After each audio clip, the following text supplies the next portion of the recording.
Pour nga mën cee génn comme disait l'autre la fois passée, il faut être craint. Et pour être craint, il faut être puissant. Et pour être puissant, il faut s'armer. S'armer de courage d'abord. Parlons vraiment de la manière la plus apaisée, mais parlons également de l'utilité de créer des armes qui sont aujourd'hui, j'allais dire, non conventionnelles. Excusez-moi du terme. Parce que les drones qu'Israël est en train d'utiliser, que l'Iran est en train d'utiliser aujourd'hui, excusez-moi le lapsus, sont des drones made in Iran, qui sont en train de faire des dégâts économiques à l'encontre des États-Unis et de l'Israël. kon artistes yi am na rôle bu rëy bu ñu mën a jouer te li may wax ku delluwaat ci travaux Léonard de Vinci dañ ko gis maa ngi ñaan jeunes yi nañ dellu xool lool Léonard de Vinci et vraiment ces travaux bu ko defee nañ am idée yu gën a leer ci li nga xam moom lay wax. li nga wax noonu fi nga daanelee sax fa lañ jëm muy les possibilités avec les travaux de Léonard de Vinci bu la laajee yow lan nga mën a gis comme possibilité boo xamante ni jeunesse bi mën nañ cee gagné. bëri na possibilité jeunesse yi mën a gagné tey bëri na. ne serait-ce que tey xombol gi ñu nekk nii bu fekkoonte ni jox nañu artistes yi fi ne ak yelleef bu ñu àndee ak ndaw ñi tey ville xombol war na mën a mel noo xam ni doomu aadama dina jóge fu ne di ko seetaan si te duñ ci def lu bëri. parce que boo demee Paris Louis XIV bu muy commandé les jardins de Paris bu muy commandé vraiment li nga xam ni moom mooy image ya fa nekk. ak tey kenn xamul ñaata at la chaque jour la porte de Versailles boo fa demee pour visiter da ngay fay xaalis bu dul jeex te xombol maa ngi dégg monsieur le maire maa ngi koy nuyu au passage muy nii fa ñi dafay waaj a taxawal benn musée de la maison du Maodo. Donc que nous vraiment souhaitons mu mën a àgg ak jàmm ndax lu am njëriñ la waaye boole ko ak site yu bëree bëri yooyu am na yum ci lim waaye am na yu des ak yu ñu mën a créer yoo xam ne yi ku jógee feneen ñëw xombol daa ko mën a gis te loolu jeunes yi mën nañ ci jël seen wàll bu fekkee ne dama ko yemale fii buñ ko yóbgalee ci kaw da ngay gis ni dama doon wax ci benn ouvrage notamment ça y est à l'état de manuscrit damay wax ni il faut savoir démuseler les musées et amuser comment dirais-je éviter d'amuser les galeries. Il faut animer les galeries en lieu et place de les amuser. Il faut démuseler les musées. loolu moo le concept la yoo xam ne ñu ngi ko utiliser bu yàgg ba tey waaye tey musée ñu bëree bëri duñ ko fréquenter te pourtant ku ne war na fa mën a am wàll parce que tout individu a un âme qui dort en lui. kañ la koy mën a utiliser dafay laaj ñu yee ko pour mu utiliser ko te Sénégal li mu am bari na poste yaa ngi fi ñu mën ci def lu am solo. J'ai écrit un courrier à monsieur Ousmane Sonko, le premier ministre du Sénégal, mais jusque-là j'ai pas reçu de retour. Mais je sais qu'avec la poste beaucoup de choses peuvent être faites notamment dans le domaine de l'art et de la culture, n'est-ce pas. ñu gisit ni tey ndaw ñi war nañu mën a liggéey ci école d'ingénierie parce que nag Pape Samba bala ngaa defar avion da ngaa am maquette te pour avoir une maquette il faut la collaboration de l'artiste bala ngaa tabax bâtiment sax da nga am artiste bala ngaa def bépp industrie da nga am artiste d'où le terme de dessin industriel kon ndaw ñi mën nañu mën a dugg ci armée bi jàppale seen réew comme de bons citoyens waaye war nañu mën a defar ay esquisse armes yu légère yoo xam ne yi dañ koy mën a utiliser parce que enjeu bi Sénégal toll tey ku ne xam na ko am na pétrole am na diamant am na zircon am na or am na leneen te souveraineté dafay ànd ak nga moom sa bopp ci wàllu armement donc loolu daal attente la yoo xam ne ñu ngi koy xaar ci jiitu réew mi ak son gouvernement ñu collaborer davantage pour ne pas le répéter ak les artistes ak les ingénieurs pour créer lu am solo à l'image de l'Iran et de ce qui se passe à travers le monde. macha allah damay des fois sax damay dégg ñu naan l'art c'est la vie te lu am solo la ndax loo xamante ni lépp looy def fii ci àdduna yaakaar naa dañ ci soxla art ak lu mu mënti doon menuisier bi day def art lépp loo xamante ni day liggéey la rek art da ciy bokk ñuy wax aussi monsieur le maire mu gën a jàppale jeunes yi parce que fii xombol bari na ay jeunes talents yoo xamante ni ñi ngi fii ci domaine yëpp nag ci que ça soit muy ci peinture bi que ça soit ci théâtre bi ci lépp loo xamante ni culture la fii ni xombol nekk na lieu boo xamante ni jeunes yi dañ ci ay trop mais malheureusement des fois du ñuy am ay jàppale wala du ñu am ay projets yoo xamante ni nañ ci mën a dimbali su ko defee monsieur le maire xanaa ñu koy ñaanal rek mu gën leen a jàppale ñu ñëw ci dernier point bi xam naa dina la intéressé muy wàllum système éducatif bi sànq maa ngi dégg ngay wax waxi dagg dañuy wax naa enseignant yi ñoo bëgg xaalis bi dafa mel ni mi ko bëgg a feeñ de waaw mais xam nga ñun moom ala kulli aalin li ñu gis mooy bu ñuy wax système éducatif xëy na sax du côté boobu. dagg bi moom Pape Samba am na parce que journée bu ñu liggéeyut waree su ko fayeeku. waaye bu fekkoonte ni dañ ko def ci ni mu waree am nañu li leen di dagg duñ leen ko dagg mais am nañ daggin boo xam mën nañu wax ni le ministre bi koy def est-ce que yorul ileer bu gumba parce que ileer bu gumba moom buy bay du xam fu muy jaar ak fu mu warul la jaar en tout cas sama bopp enseignant yi xam naa ni ci mel ni man yëg nañu ko waaye nag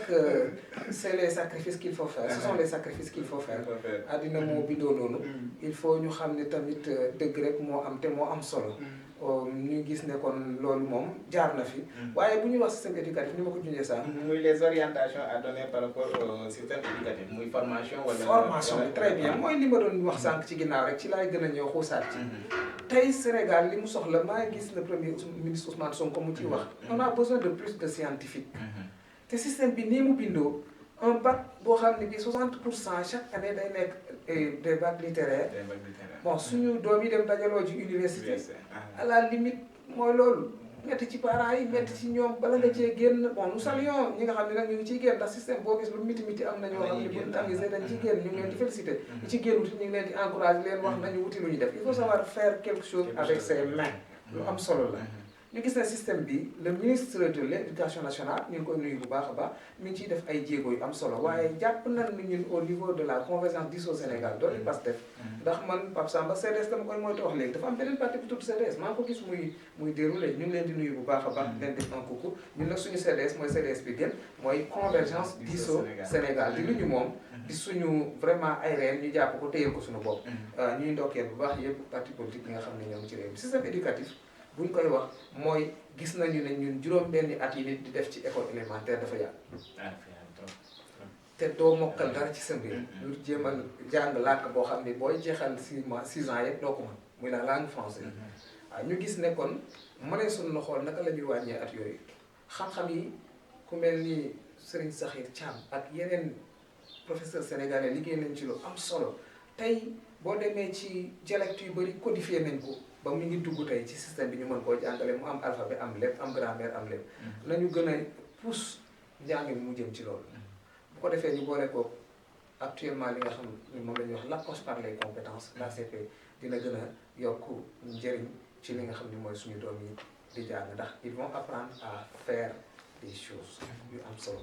voilà beneen affaire bi des mooy boo demee au niveau du collège aussi daanaka système bi foofu bu yàggutit boo ko cumulé ak li ñuy def au lycée muy 7 ans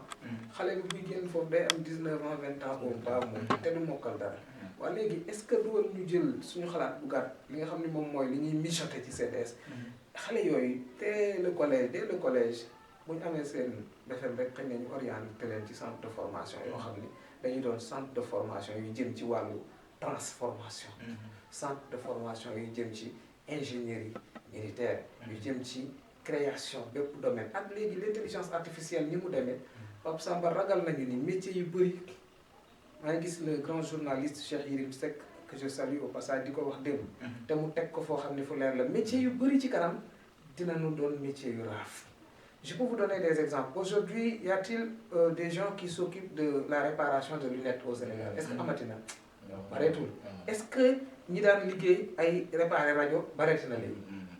te on les appelait des techniciens à l'époque ñi daan liggéey defar montre est-ce que bareeti na li ngay jëndee montre dem di ci fayaat lu doon noonu pour defar ko da ngay préférer bàyyi ko defi leneen tey l'intelligence artificielle doon na lu irréversible dañ ci war a jublu ci kanam tuuti daanu dem foo xam ni mbay ak loxo dut am ay drone ñooy bay ku amul doole dew bay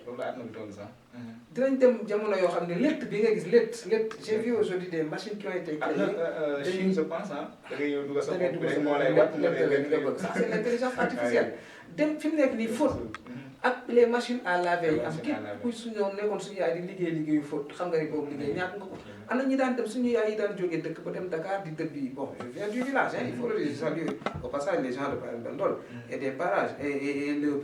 président même qui était Ndiaga Ndiaw de braves dames qui faisaient des travaux comme ça ñi daan dem Dakar di dem di def ay fóotal loolu jeex na machine à laver remplacé wala wàññi ko nag baax a baax ñi daan soq ak dëbb machines yi soq machines yi wol léegi tey boo tukk yi gën a ndaw ci kër sax tukk nag xam naa xale duñ ko xam mooy gën yu ndaw yi ñi doon dëbbee roof est-ce que amati na léegi ay mixeur la nit ñi yor ci seen kër kon léegi technologie bi avancé na avancement boo xam ni Sénégal mën na ci créer de nouveaux métiers. parce que benn bu mu ci doon engin yooyu. bu paanee day soxla ñu dépanner ko. il faut former les gens à dépanner ces engins à entretenir ces engins à confectionner même parce que war nañ ko mën a def. war nañu mën a defar tey ay instruments yu ñuy béyee yu wuute ak instruments aratoires yi ñu doon utiliser muy ileer di le kayandou di vraiment la daba et la roue. donc tey li ko mën a remplacer bari na parce que léegi il faut savoir utiliser le mouvement et en faire un bras. vraiment développer li nga xam ne moom mooy brainstorming ak yeneen xeetu levier yu ñu mën a am pour jëmale réew mi ci kanam donc liñ ci doon xaar daal am na luñ ci junj te defe naa ni am na lu des. macha allah wax nga ko système éducatif bi moom normalement lu ñu war a kii la. ca mooy possibilité rek am benn occasion waxaale ci nga xamante ni moo di université Cheikh Hamidou Kane muy université UVS. UVS bi nga xamante ni mooy UVS Sénégal. am na situation bu am bu métti bu fa nekk nag. xam naa nguur gi ba tey dañ cee jotul man mii fa laa nekk may étudiant nekk foofu ko CIGOLO multimédia internet et communication. ñi nga xamante dañoo am ba depuis 2024 man ci laa bokk depuis 2024 ak 2026 ça fait 2 ans. 2 ans jusqu'à là ñu ngi licence 1. 2 ans ñu def ko licence 1 ba tey mënaguñoo def examen semestre 2 parce que ñu ngi ci en grève xaw ma nag grève bi exactement lan moo ko waral mais depuis boobu ba tey mënuñoo jàng mënuñoo def examen mu nekk loo xam ne lu doy waar la parce que am bac ba pare demaat université benn licence boo xam ne da nga ko doon def année nga def ko 2 ans c'est grave ça. voilà ñu ngi lay masawu comme ça ba di masawu ñëpp ñu ne ci loolu suñu yaram daw na sax man wax dëgg yàlla parce que je crois que bi ngay am bac c'était ici devant nous. bon vous avez été un de mes élèves n'est-ce pas. 2024 ak léegi mi ngi bëgg a jël ay at. donc ñaari génération jaar nañ fi waaye ñi ci dem université yëpp donte nag état bi mi ngi def ay sacrifices. il faut le dire ndax tey yokk nañu bu baax a baax li mu jàngalekat yi te loolu bokkoon na ci liñ indi jafe-jafe ci enseignement supérieur waaye UVS donc dafa waroon a doon lu yomb waaye dafa nekk lu mujjee jafe te yaakaari Sénégal dafa am lu bëri lu mu wekku ci UVS kon nag ñuy ñaan son excellence et son gouvernement Bassirou Diomaye Diakhar Faye et son premier ministre Ousmane Sonko ñu gën a dolli ay jéego ci université virtuelle du Sénégal gën ko dooleel waaye càmbar li nga xam ne mooy jafe-jafe bi ba tax grève yi ak yenn remous yi di fa am bu ko defee aussi ñu wàññi durée vraiment mooy année académique parce que booy xool benn licence nga war ko def ci 2 ans vraiment dafay xaw a doy waar donc kon daal ñu ngi ñaan ñu gën a teg foofu curseur bi di ndokkeel bu baax a baax ki nga xam ne mooy ministre bi fa ne ak collaborateur am yëpp waaye daal nañ ci gën a bàyyi xel ndax Sénégal am na ci ñoom yaakaar. non université bu jar a jàppal la ndax boo fa génnee daanaka da nga doo chômer parce que université boo xam ne da lay former ci li nga xamante ni moo di liggéey comme man maa ngi suivre multimédia internet moo ma permettre tey mbay def li nga xamante ni moo di émission yi tijji sama chaîne YouTube. waaw chaîne bu am solo. chaîne bu am solo Diso TV. Diso TV ñu koy ñaanal vraiment mu jëm kanam. seen mbokk étudiant moo ko tijji seen mbokk étudiant moo ko tijji ñu leen di ñaan seen loxo yéen ñëpp ngeen ñëw jàppale ñu suñu ànd ji ak suñu PDG des fois dafay wax sa man maay PDG mais man DG la yow yaay PDG man DG la yow yaay PDG lépp rek donc loolu lañ leen indi loon tey ci seen émission Ngemb Naa mu amoon solo lool ñu kontaanoon ànd ak yéen ñuy remercier ñëpp nag parce que depuis biñ ko tijjee matul semaine mais gis nañ ne gars yi ñi ngi intéressé wu ñi ngi abonné ñi ngi réagir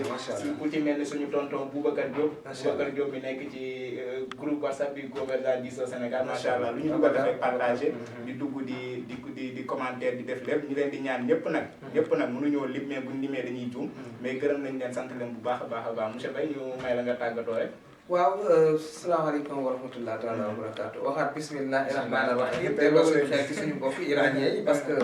contexte bi moo ko laaj suba ñu jëm ci kon célébrer suñu 66e anniversaire waaye di ko defee ci région bu am solo muy région de Thiès ñu profité ci nag di ñaanal bu baax a baax bonne fête de l'indépendance à tous les membres de la Convergence Diso Sénégal di Pastef di ko ñaanal waa Pastef waaye di ko ñaanal parti politique di ko ñaanal population Sénégal yëpp di wax ni liñ ci wax nag bu jubee rek ci yàlla la bu dëngee ci ñun la waaye daal jàpp leen ni Pape Samba émission bu am solo la di wax ngeen di ko bàyyi xel te nga fàttali xëy na bis bi muy jàll bu ko defee nit ñi mën ko di seet di leen di wax ngeen di partager di aimer di tapoter bu ko defee mooy dooleel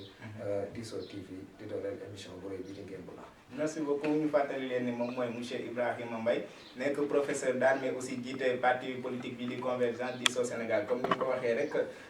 Diso TV nekk na loo xamante ni askan wi la fi nekkal macha allah ñu leen di ñaan ngeen di kii ñu leen di gërëm bu baax di gërëm suñu caméraman bii di Séni Sarr ñu koy gërëm bu baax a baax di leen jot di dajee ba beneen yoon émission bi nag chaque mercredi lay daw à partir de 20h si suñu chaîne YouTube Diso TV bu ngeen ko tapé di ngeen ñu gis ñu leen di jox rendez-vous mercredi prochain asalaamaaleykum wa rahmatulah taala wa barakaatu. jërëjëf.